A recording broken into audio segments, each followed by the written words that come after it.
I lived in that place of compassion way too often, way too much. Like I would hear my kids say, I don't want to hear your perspective.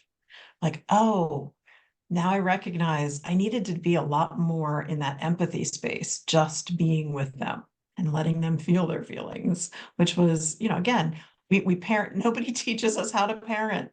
We parent based on the way we were parented and in response to that. Welcome to Imperfect Momming. Our children are constantly looking to us for examples. The term role model doesn't quite cut it here. We are shaping their worldview with every move we make. You see, it's not in the lectures we give or moments where we are actively attempting to teach them. It's in the micro movements we make, the unconscious ways in which we navigate life. We are constantly teaching our children how to show up for themselves, their friends, their future partners, and even their future children. So what can we do to ensure we are raising thoughtful, compassionate, self-aware human beings? We have to become them ourselves. No one is perfect, but we can still all be better, and it starts with self-healing. Let's get to it.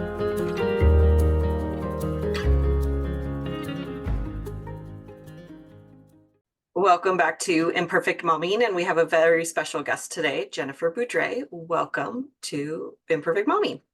Thank you so much. I'm so excited to be here. So tell us a little bit about who you are and what you do. So what I do is I support people in getting over their misunderstanding and confusion about LGBTQ plus identity. So most of the folks that I work with are parents that think that they are open, welcome allies, and then their own kid comes out and causes some feelings. So the reason I do this work is I was in education as a school librarian in a variety of different roles for many, many years. And I have 3 adult children. One is my son is my baby who's turning 28 next month. Is proudly bisexual, and my partner has a son who is trans. And so I have been involved in LGBTQ plus advocacy work for quite a long time. And as I worked and received my certification in parent coaching, trying to figure out who I could best serve, it really became clear that serving parents of LGBTQ plus youth was the right place to be. Isn't it funny how your specialty kind of picks you sometimes? Yeah, it does, for sure. So I want to hear more about what you said in the beginning, which was that parents who believe they are supportive of the community, and then then they have a child, then their child is part of the community, and now they're not okay with it. Can you say that surprises me? My thoughts would be that it would be unsupportive to unsupportive, but not supportive to unsupportive. So yeah, it is surprising. So folks who are unsupportive and unwilling to even entertain the idea of supporting their child are not really going to be open to the support, right? And the coaching. that's Every single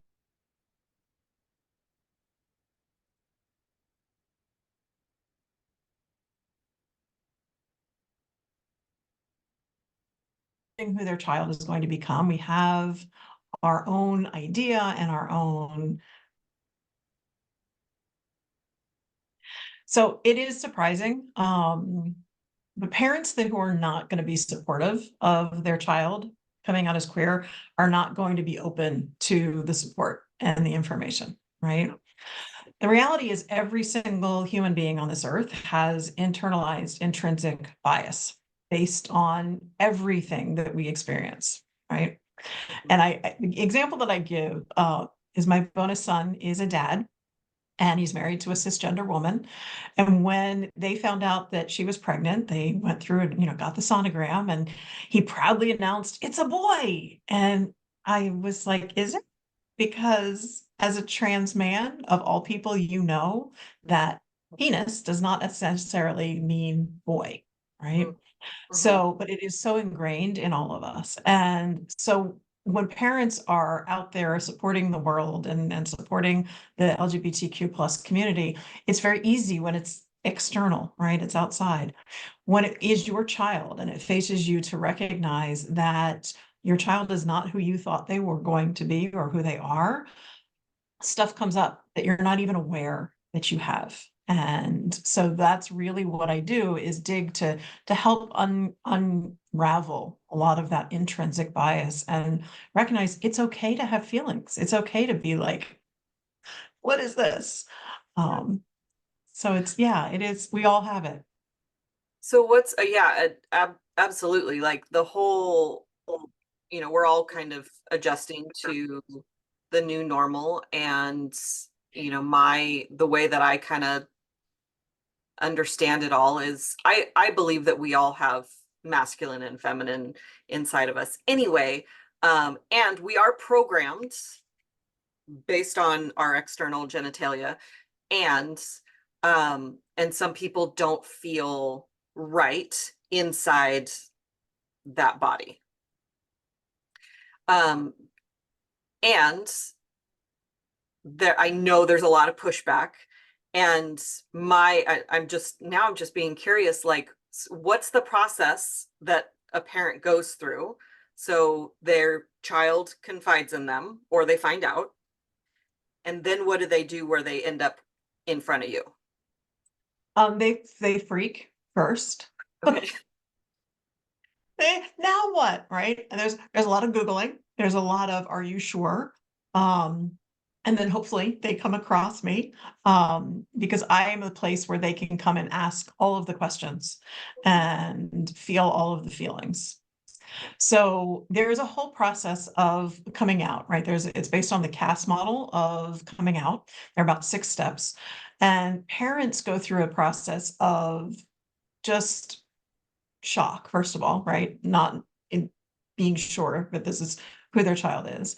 And then you go, slowly go through and get to a place where you're like, okay, this is possible. And then they're like, but maybe it's just temporary, right? Maybe it's a phase. I'll be okay with this for a minute. Um, and then as they get to learn more and more and they get to know who their child is and truly believe who they are when they tell them, is they get to a place of acceptance. And then often you see a spike in pride and rainbows everywhere. And then you settle into a place of, this is just part of who my child is, right? So there's really a process that goes through. My process, and the reason my company is called Parent with Care, is CARE stands for compassion, awareness, respect, and empathy. So compassion is that place where we want to fix, we want to help, we want to, save our kids. But we do that from our perspective of what is needed and what is right.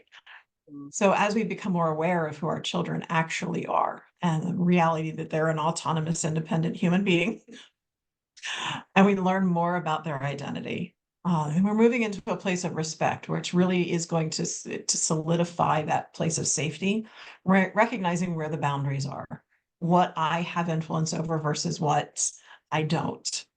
And then we can move into a place of empathy, which is really just, I don't have to understand what you're experiencing, but I'm here with you. I'm not trying to fix it. I'm just here with you. So that's the whole process. And it repeats over and over. Yeah. I would imagine it's similar to the grief process. You mentioned Mhm. some different steps, but I imagine it kind of follows along that same kind of path. Yeah. And what you said that I think is important for all parents, whether you're dealing with um, whatever you're dealing with, is that our children are autonomous from us, Mm. and they are their own person and not an extension of us. Yeah. And one thing that I heard a parent say recently was, my child is not my report card.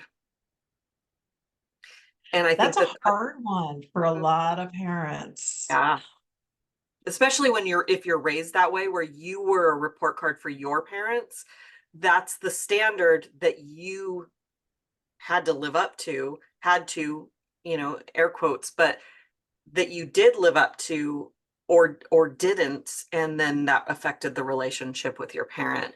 I've been listening to a lot of celebrity autobiographies, and that is like an underlying theme where when the parent is the one that's kind of driving the celebrity, it's Yeah.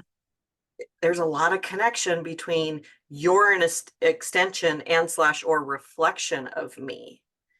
And so that's something that we got to think about as parents. Like, they're not I'm not even going to ask the question. They're not extensions of you. No. And I think, and this is where I start with a lot of parents, which is like, what is your vision for your children? Right. And figuring out whether their vision for their child is a reflection of them or allowing their child to be who they are. Right. And really, letting the parent get to a place where they can see that what are the basic things we need to make sure, right? Are they going to be safe? And for a lot of queer kids, that is the number one fear, right? Are they going to be safe? And then what does happiness look like for them? Right. As I said, I have 3 adult children. One has decided they don't want to have kids. And, that makes me sad. I would love to have a bazillion grandchildren, but that's their choice. Right. Another is in a vocation that, my son is a classical opera singer trained, and I hate opera. I hate it. That's Yeah. his choice. He loves it. And that's what makes him, really, really happy. So, are they safe? Are they going to be able to be independent? Right? That is a huge measurement to me. Can they pay their own bills as adults? Yeah. And, are they going to be able to find their happiness? Yeah. Yeah, it's very sad. And I'm sure that it happens in the LGBTQ plus community more than or at the same amount as, if not more than, um, you know, where my dad grew up and his dad was like, no, you don't get to be an artist. You have to do a real job. And the way that that affected my dad's parenting is that he was so like the opposite spectrum of so hands off, like I'm not even going to give you advice of any kind, even if you ask. So there's a happy medium, I think, in Yeah. between the two extremes. Yeah, absolutely. And I think that's where it's interesting. A lot of, those of us who are in helping uh, worlds, I think we are doing this work in response to what we experienced and what we observed, right? So when I originally started working in wanting to be a parent coach, it's because I had some really problematic parenting, parented experiences, right? So I tried raising my kids in very different ways, realizing, oh wow, I made a lot of mistakes too, right? And when I talk about the care process, I realize now when my children are adults, I lived in that place of compassion way too often, way too much. Like I would hear my kids say, I don't want to hear your perspective. Like, oh, now I recognize I needed to be a lot more in that empathy space, just being with them and letting them feel their feelings, which was, again, we parent, nobody teaches us how to parent. We parent based on the way we were parented and in response to that. So we all Parenting need a lot more we need a lot of help. Yeah, parenting is one of the most interesting jobs that we'll ever have because it's on the job training and it's like super crazy important, and there is no right way of doing it because you could have, if you have two kids, both of those kids are going to be so different from each other. You can't even really parent your kids the same. No, and you don't, and you're not the same parent to Right. each of your children. And, this is where I get often, I raised these X number of children and how is this one? And like, because they're, again, it goes back to, they are an individual human being. You can't control them, right? We talk a lot about parenting with versus parenting over and, being who your child needs you to be. Do you find religion a factor with the parents that that do end up reaching out to you? Yeah, and even if they're not active church goers, there is still that embedded, belief system. And this is where I will always pull out. My middle daughter is an ordained Lutheran pastor, and her husband is an ordained Presbyterian pastor.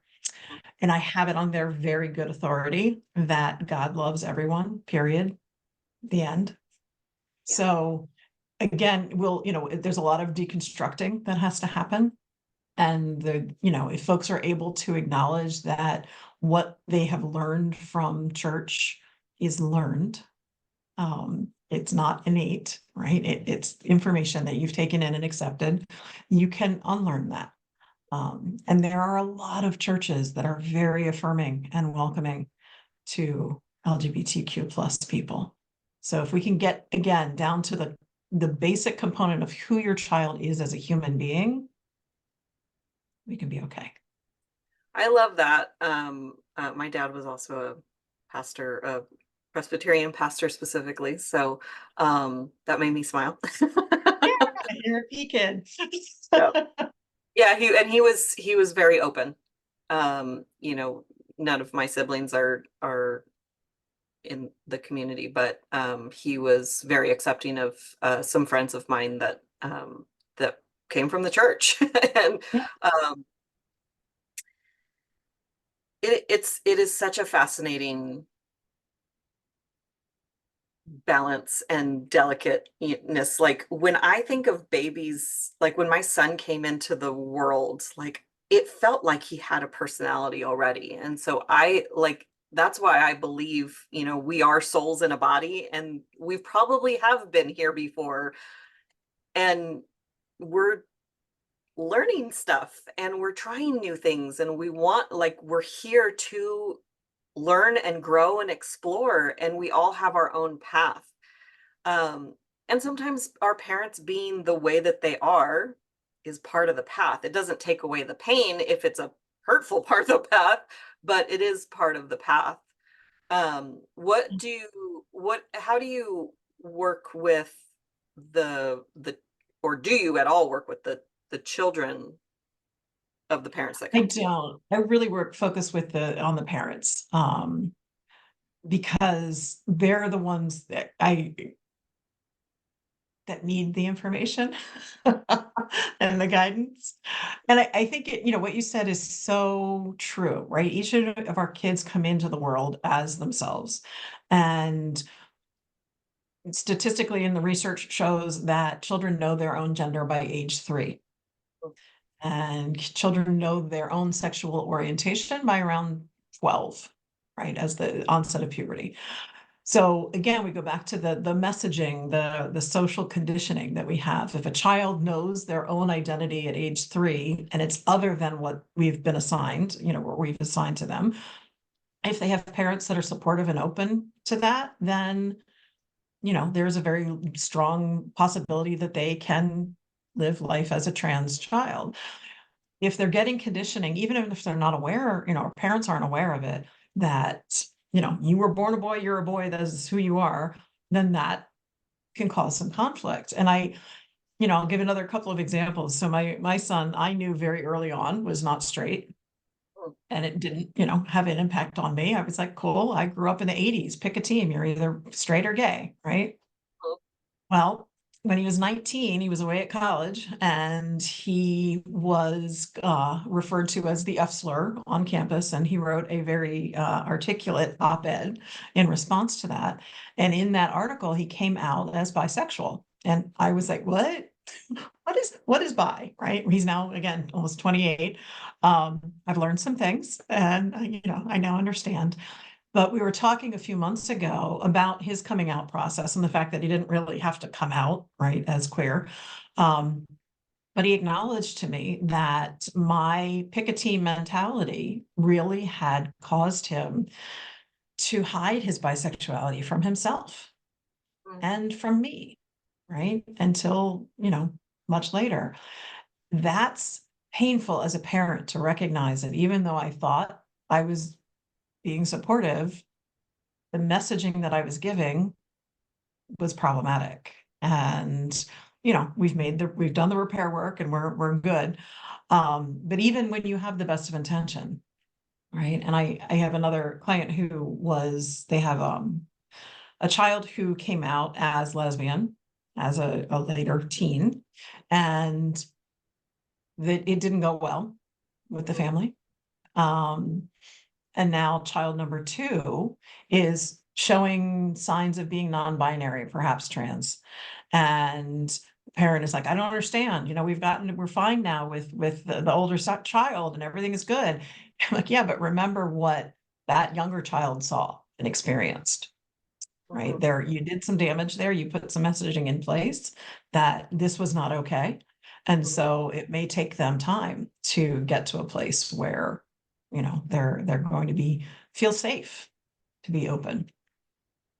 That makes a lot of sense. And as you were talking, I remembered that one of the chapters in my book was written for a mom who felt guilty about I believe her daughter came out later as a lesbian, and I haven't circled back to see if that's evolved at all, but it was very clear at the time when she and I talked that when her daughter would go to church, she would insist that she wear a dress, and her daughter didn't want to wear a dress to church. And because the daughter came out at 18, her mom looked back and was like, oh, look at all these signs. I should have known, right? And so that's what guilt does, is we have this looking back wisdom and then beat ourselves up for not doing something about the thing that we didn't even notice or know about back then, that we're just following our own programming, right? Because we've all been programmed in some way, shape, or form, and we're seeing the world through our own programming. Yep. And that's like my favorite Maya Angelou quote: you do the best you can until you know better, and then when you know better, you do better. Right. And it's never too late to go back and repair. And so, again, my own personal experience, my partner and his son began his transition at about age 25. And there were some things that got really bumpy, and it led to a period of no communication for a couple of years. And as I started to coach without him knowing it, my partner, and kept continuing with trying to open communication. They've been able to get to a place now several years later where everything is wonderful and they are very, very close and it's all good. But it really came down to acknowledging that damage had been done and working to repair it. And it's interesting watching people do that reflection back, right? I have a friend who started her transition at age 55 and is able to look back and go, if we had only known. And I think this is one thing that comes up very often is this a social media trend? Is just, everyone's doing it. And the reality is that the number of people that identify as queer has always existed, right? It's now that we have more language to describe more shades of the rainbow, right? And we have more visibility, is allowing more and more people to come out and acknowledge their identity to themselves and to the world. There's more, I don't know if reciprocity is the right word, but there's more like resonance, Mm-hmm. There's, they know there's a feeling, and they hear this person had that same feeling and this is the solution. And what's important is that we take the time to understand ourselves and explore ourselves, what's creating this feeling, and make decisions based on the exploration of what feels right. Yeah. That's another thing that a lot of parents get very frustrated by is my kids told me that they're non-binary last week. And now, this month they're telling me they're trans. I don't understand, right? Again, first of all, especially with adolescents, there is a time of exploration, right? Of figuring out who they are. And there's also that place of, non-binary, it might be safer and feel safer for some. Trans is, putting a line in the sand saying this is this is who I am completely other than. And that's hard sometimes for kids. It's hard for parents. It's sometimes kids are unaware that they're giving their parent that safe, scaffolding.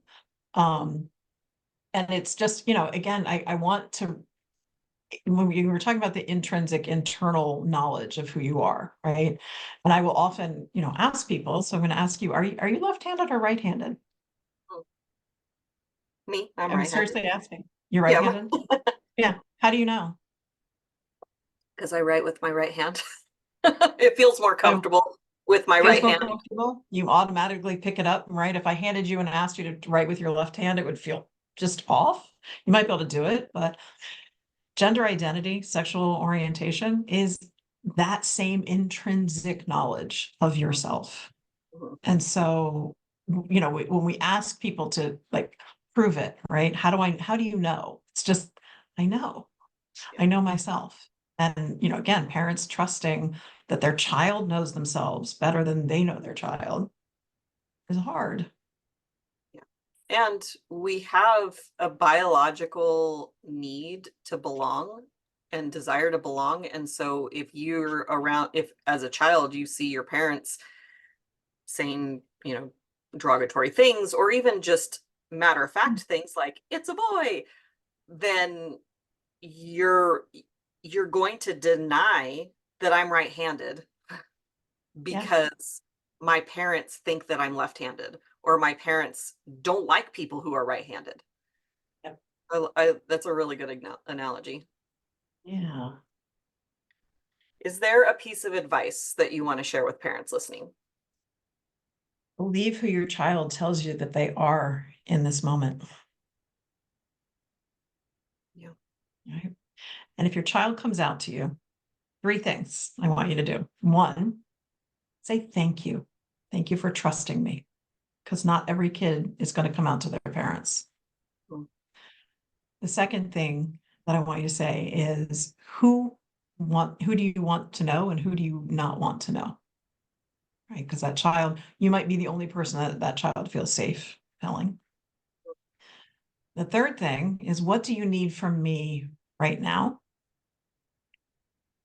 And the kid may not know, right? But they might need information. They might need a hug. They might need, you to help tell someone else.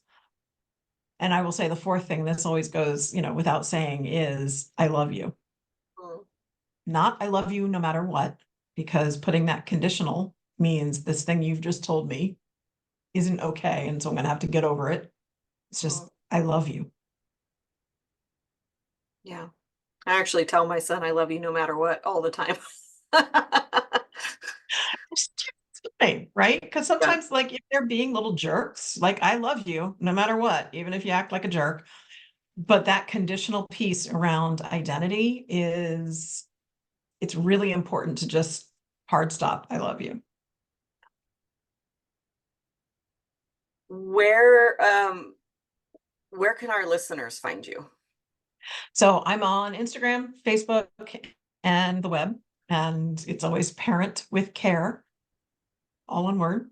The other thing I just wanted to mention, and it might be a good resource for your listeners, is I have just launched recently a resource, queercampfair.com, which is an internet directory listing of all of the LGBTQ plus affirming camps that I can find in North America. So if folks go there and find that I'm missing a camp, please let me know. But my website is www.parentwithcare.com or www.queercampfair, all one word.com. I love that. Well, thank you so much for the work that you're doing in the world, and how you're supporting parents, because it's not parenting isn't easy and they need all the support that they can get. Well, thank you so much for the conversation. I really appreciate it. Absolutely. So that we'll have another episode of Imperfect Momming for you all next week. And until we meet again, keep healing. Bye, guys. Thank you for tuning in to Imperfect Momming. It's time for us to step up and realize that our power is not in trying to shape our children. Our power lies in shaping ourselves into the people we want our children to model themselves after. Don't just do it for your kids. Do it for yourself. When you become a more self-aware, compassionate, and confident person, you and everyone around you benefit. For more information about me and my work, visit AlysiaLyons.com. That's AlysiaLyons.com. See you next time.